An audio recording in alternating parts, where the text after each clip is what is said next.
नमस्कार मित्रों, स्वागत है आप सभी का श्रद्धा सेतु पर, जहां हम आपको सुनाते हैं सनातन धर्म की गहराई से जुड़ी हुई दिव्य और रहस्यमयी कथाएं। मित्रों, आज की कथा है देवी भागवत की एक अत्यंत चौंकाने वाली और गूढ़ घटना। जब भगवान स्वयं विष्णु भगवान को मिला एक श्राप, जब मृत्यु को भी पराजित कर दिया था और जब दैत्यों ने अपने ही गुरु का अपमान कर दिया। कल्पना कीजिए, एक और भगवान विष्णु का दिव्य न्याय और दूसरी ओर भृगु ऋषि का क्रोध जो बन गया श्राप।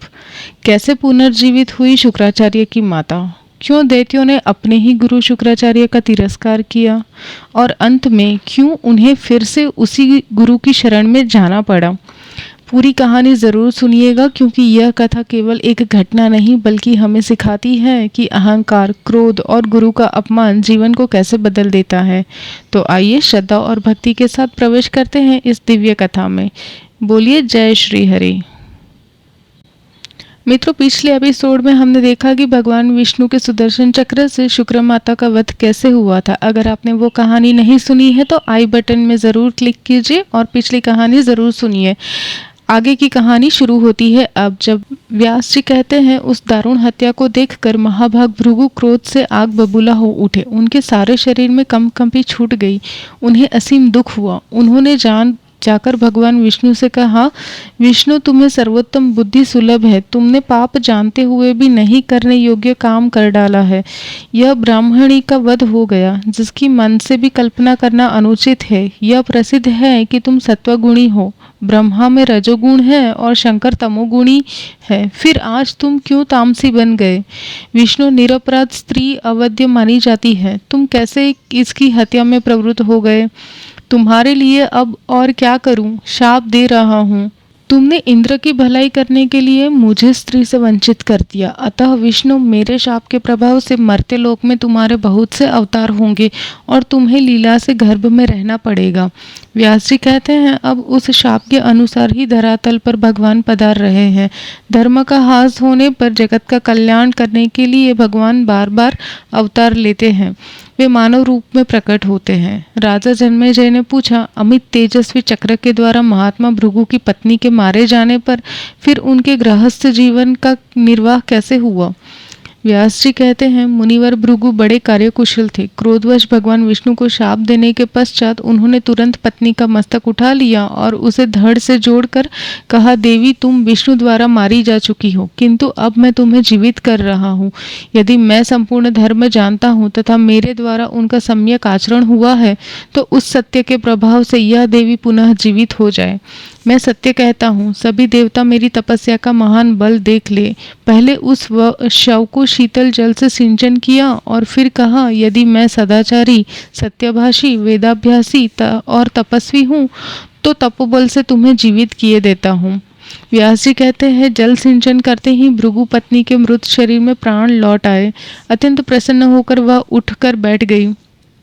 उसका मुखमंडल पवित्र मुस्कान से भर गया। वहां के जन समाज ने देखा मानो वह सोकर उठी हो।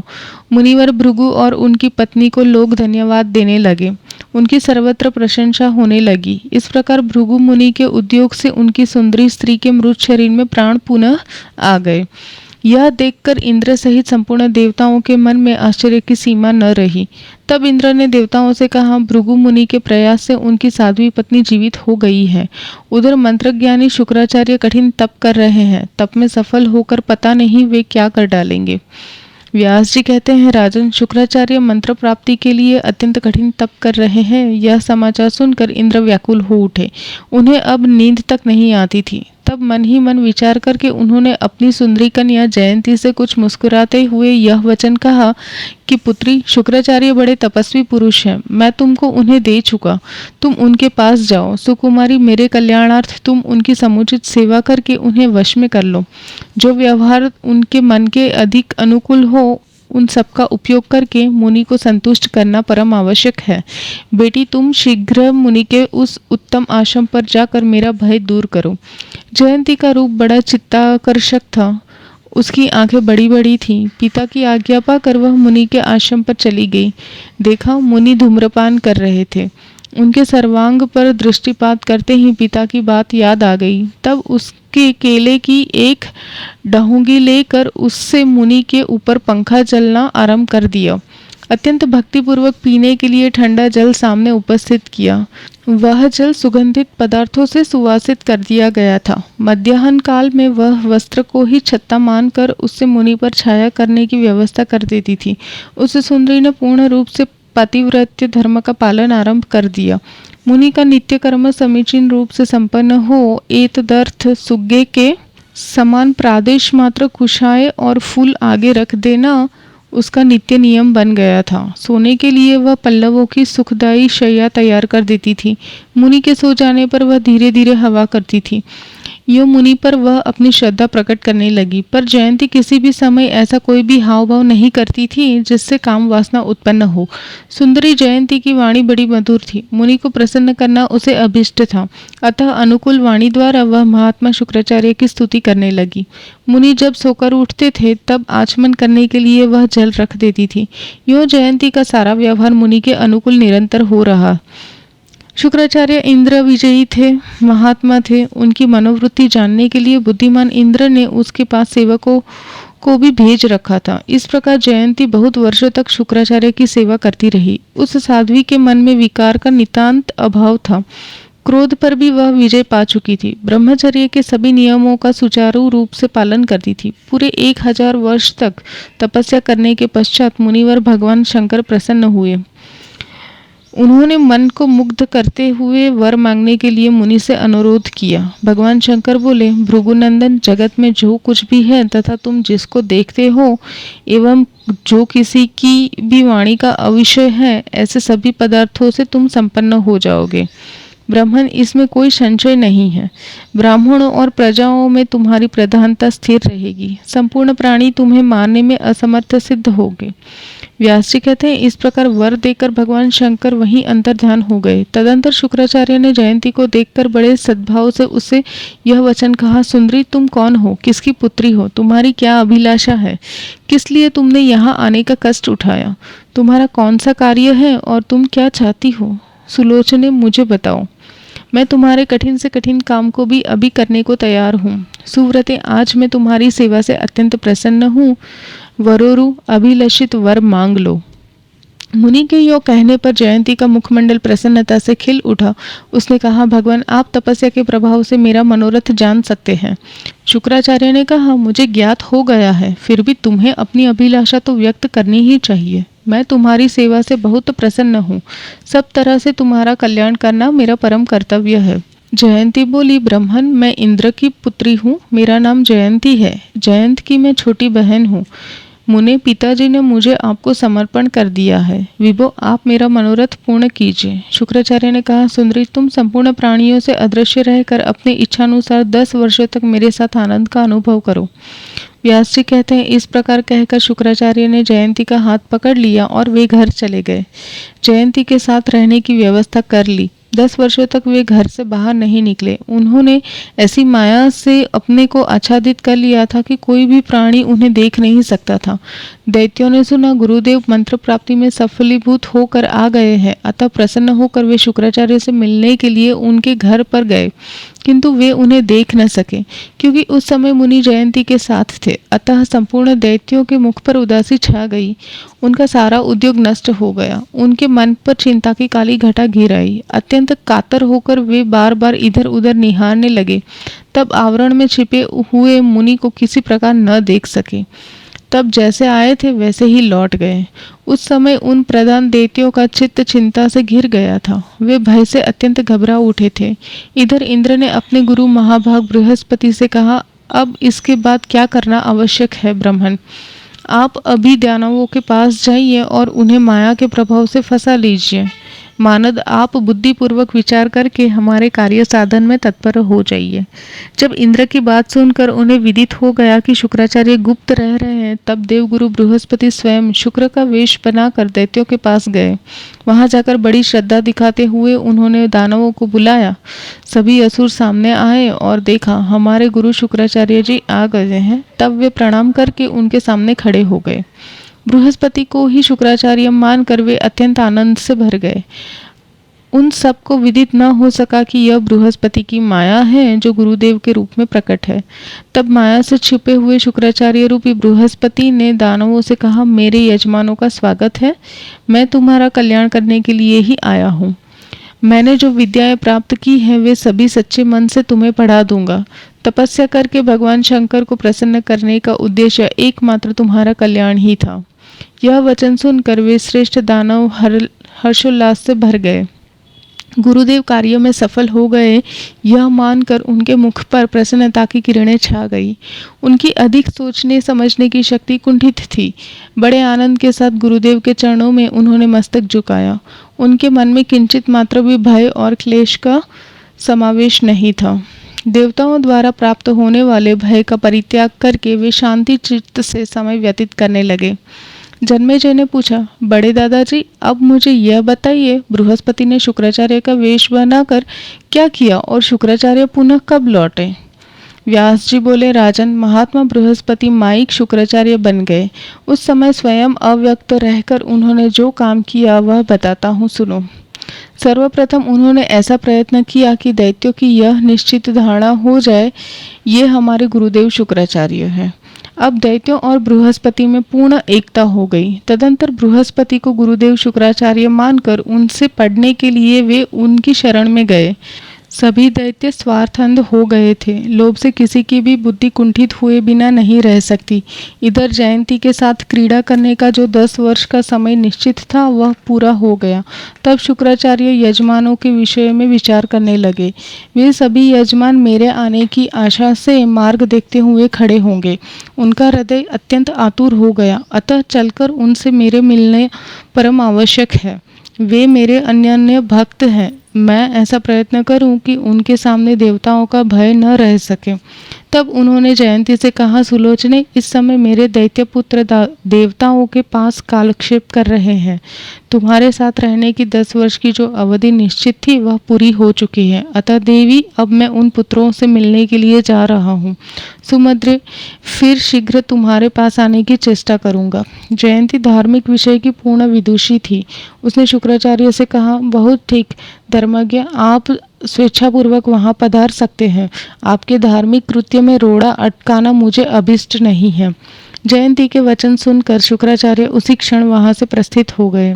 आकर देखा, दानवों के निकट बृहस्पति जी विराजमान हैं। उन्होंने माया से अपना सुंदर वेश बना लिया था। वे यज्ञ निंदापरक विविध वचन कर रहे थे। इससे शुक्राचार्य को महान आश्चर्य हुआ। उन्होंने मन ही मन सोचा, मेरे प्रति बृहस्पति अवश्य वैमनस्य रखते हैं। इन्होंने मेरे यजमानों को ठग लिया है, इसमें कोई संशय नहीं है। लोभ पाप का मूल कारण है, इसे धिक्कार है। यह ऐसा पाप है कि जिसके कारण बृहस्पति को भी झूठ बोलना पड़ रहा है। जिसकी वाणी प्रमाण मानी जाती है तथा जो संपूर्ण देवताओं के गुरु एवं धर्मशास्त्र के प्रवर्तक हैं, वे भी पाखंड के पोषक बन गए। यह लोभ की ही विशेषता है। लोभ से मनुष्य के मन में गंदे विचार भर जाते हैं, फिर वह क्या क्या नहीं कर डालता। तभी तो ये ब्राह्मण श्रेष्ठ होते हुए भी सारी धूर्त विद्याओं से संपन्न होकर मेरे यजमानों को ठग रहे हैं, और ये मेरे यजमान भी बड़े मूर्ख हैं। व्यास जी कहते हैं, इस प्रकार मन में सोचकर शुक्राचार्य ने मानो मुस्कुराते हुए दैत्यों से कहा, दैत्यों, मेरा वेश धारण करने वाले इन बृहस्पति के भुलावे में तुम क्यों पड़ रहे हो? मैं शुक्राचार्य हूँ, ये तो बृहस्पति है। ये देवताओं का काम बनाने के लिए प्रयत्न कर रहे हैं। यह निश्चित है कि मेरे तुम सभी यजमानों पर इनकी धूर्तता काम कर गई है। आर्यो, तुम्हें इनकी बात पर श्रद्धा नहीं करनी चाहिए। इनसे अलग होकर तुम मेरे अनुयायी बन जाओ। शुक्राचार्य की यह बात सुनकर दैत्यों ने उन पर तथा बृहस्पति पर दृष्टि डाली। दोनों एक समान प्रतीत हुए। अब दैत्यों के आश्चर्य की सीमा न रही। फिर तो उन्होंने निश्चय किया, ये ही शुक्राचार्य हैं, किंतु अभी उनका मन आश्चर्य से मुक्त न था। ऐसी स्थिति में उन दैत्यों को देखकर उनसे बृहस्पति ने कहा, जो शुक्राचार्य के वेश में उपस्थित हैं, ये बृहस्पति तुम्हें ठग रहे हैं। ठगने के लिए ही इन्होंने मेरी आकृति बना ली है। देवताओं का कार्य संपन्न हो जाए, अतदर्थ तुम्हें ठगने के निमित्त इनका यहाँ आना हुआ है। दैत्यवरों, तुम इनकी बात पर बिल्कुल विश्वास मत करना। मैंने भगवान शंकर से मंत्र विद्या का अध्ययन किया है, उसे तुम्हें पढ़ा रहा हूँ। मैं देवताओं को अवश्य परास्त करा दूंगा, इसमें कोई संदेह नहीं रखना चाहिए। शुक्राचार्य के वेश में उपस्थित बृहस्पति की बात सुनकर उन दैत्यों के मन में पूर्ण विश्वास हो गया। उन्होंने निश्चय कर लिया, यही गुरुदेव शुक्राचार्य हैं। जो वास्तविक शुक्राचार्य थे, उन्होंने दानवों को बहुत तरह से समझाया बुझाया, किंतु विपरीत काल के प्रभाव से बृहस्पति की माया के वे इतने विवश थे कि कुछ भी न समझ सके। बल्कि ऐसा निश्चय हो जाने के उपरांत वे असली शुक्राचार्य से कहने लगे, यही हमारे गुरुदेव हैं, इनके द्वारा हमें सद्बुद्धि प्राप्त हुई है। ये बड़े धर्मात्मा एवं हितैषी हैं। इन शुक्राचार्य जी ने हमें 10 वर्षों तक निरंतर विद्याध्ययन कराया है। तुम जाओ, बड़े धूर्त जान पड़ते हो, हम तुम्हारे शिष्य नहीं हैं। दैत्य महान मूर्ख थे। उन्होंने वास्तविक शुक्राचार्य से उपर्युक्त बातें कहने के पश्चात उन्हें डांटा और फटकार भी सुनाई। साथ ही वे बृहस्पति की शरण में चले गए, उनके चरणों में मस्तक झुकाकर प्रणाम किया। इस प्रकार बृहस्पति के प्रभाव से प्रभावित दैत्यों को देखकर शुक्राचार्य के मन में निश्चय हो गया कि बृहस्पति ने इन्हें खूब समझाकर पक्का कर दिया है और उनकी वांछना से ये विवश है। अतः अत्यंत कुपित होकर उन्होंने दैत्यों को शाप दे दिया, तुम लोग समझाने पर भी मेरी बात का तिरस्कार कर रहे हो, इसके फलस्वरूप तुम्हारे सामने महान संकट उपस्थित होगा। तुम्हारी हार अवश्य संभवी हो जाएगी। तुमने मेरा जो अपमान किया है, इसका फल अभी थोड़े ही समय में तुम्हें प्राप्त हो जाएगा। तब इनके संपूर्ण कपट से तुम परिचित हो जाओगे। व्यास जी कहते हैं, इस प्रकार कहकर अत्यंत कुपित हो शुक्राचार्य तुरंत वहां से चल पड़े। अब बृहस्पति का हृदय हर्षोल्लास से भर गया। कुछ समय तक तो सावधान होकर वे वहीं रहे। तत्पश्चात शुक्राचार्य ने दैत्यों को शाप दे दिया। यह जानकर वे शीघ्र ही चल दिए। जाते समय बृहस्पति ने अपना वास्तविक रूप धारण कर लिया था। स्वर्ग में जाकर बृहस्पति ने इंद्र से कहा, मेरे द्वारा निश्चय ही तुम्हारा काम बन गया, क्योंकि शुक्राचार्य ने दैत्यों को शाप दे दिया है और फिर मुझसे भी वे त्याग दिए गए हैं। इस प्रकार उनको मैंने निराधार बना दिया है। महाभाग, अब सभी प्रधान देवता युद्ध करने की तैयारी कर ले। वे दैत्य तो मेरे प्रयास से शाप द्वारा स्वयं जल भून गए हैं।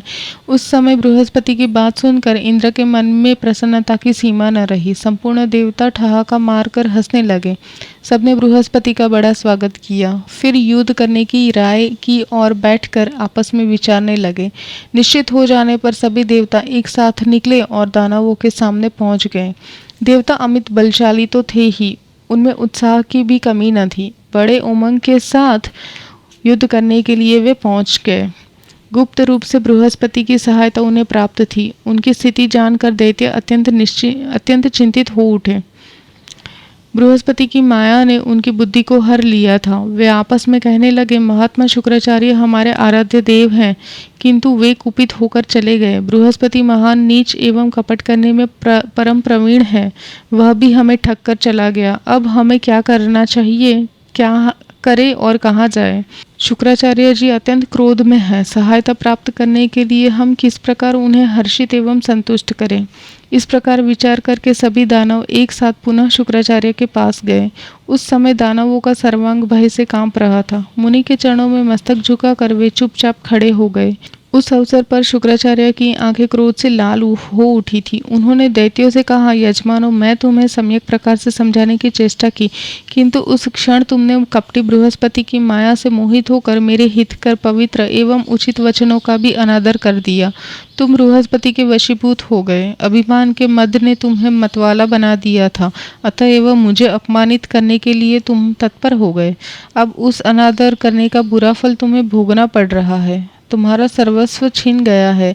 तुम वहां चले जाओ जहां वह छलिया बृहस्पति देवताओं का काम बनाने के लिए धूर्तता किए बैठा है। मैं उसके जैसा वंचक नहीं हूँ।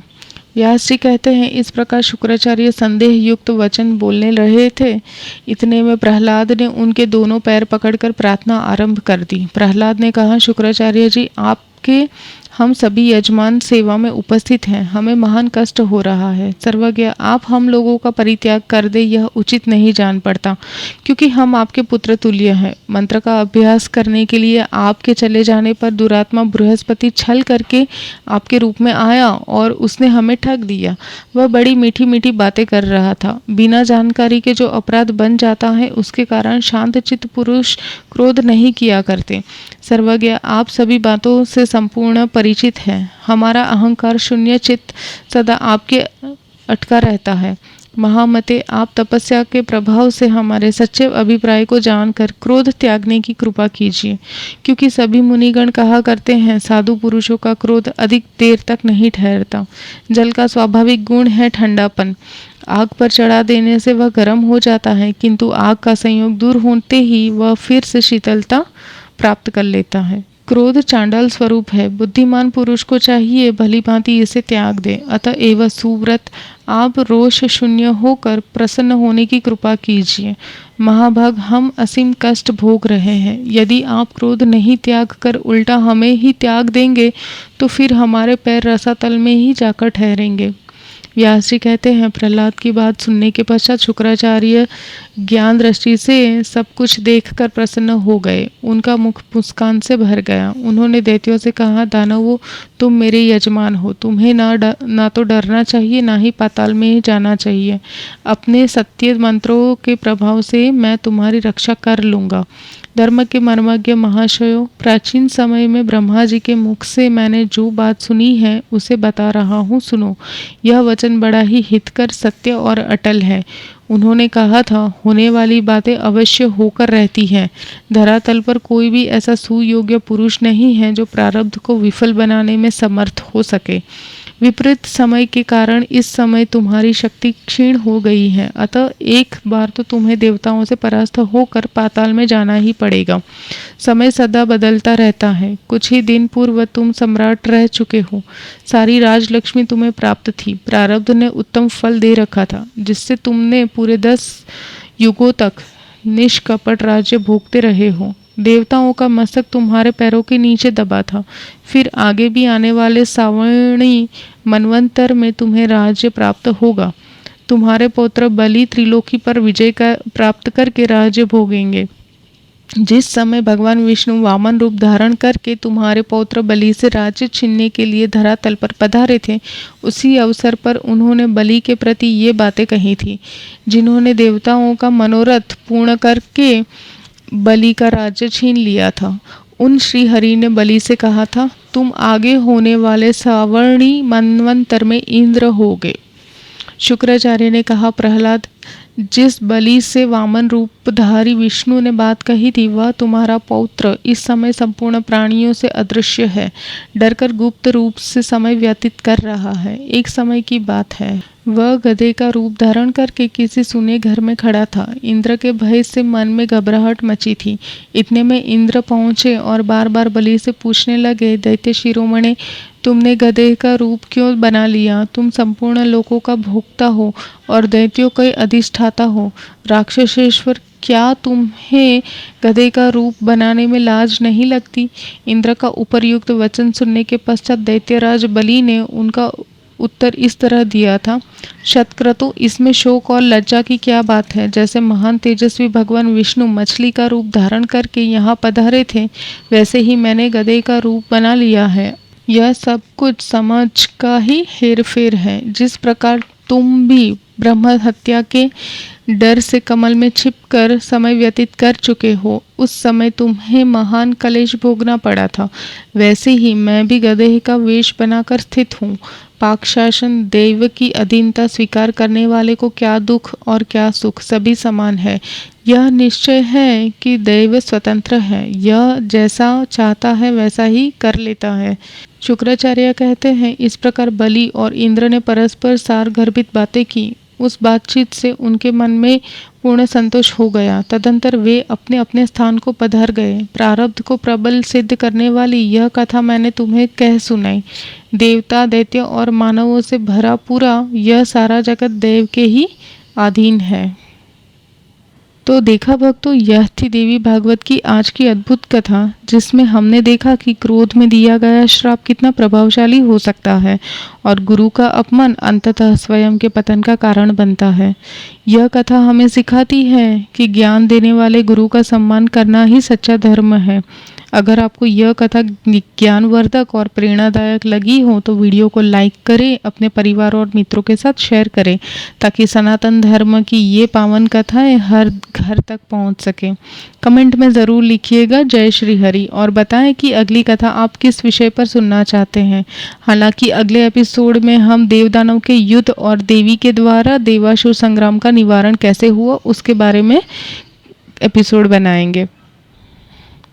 श्रद्धा सेतु को सब्सक्राइब ज़रूर कर ले, क्योंकि यहाँ मिलती है राम, कृष्ण, शिव और देवी की दिव्य कथाएं। अगली कथा में फिर मिलेंगे एक नई सीख और नई प्रेरणा के साथ। चैनल को सब्सक्राइब ज़रूर कीजिएगा दोस्तों। तब तक भक्ति में जुड़े रहें और श्रद्धा बनाए रखिए। जय देवी माँ।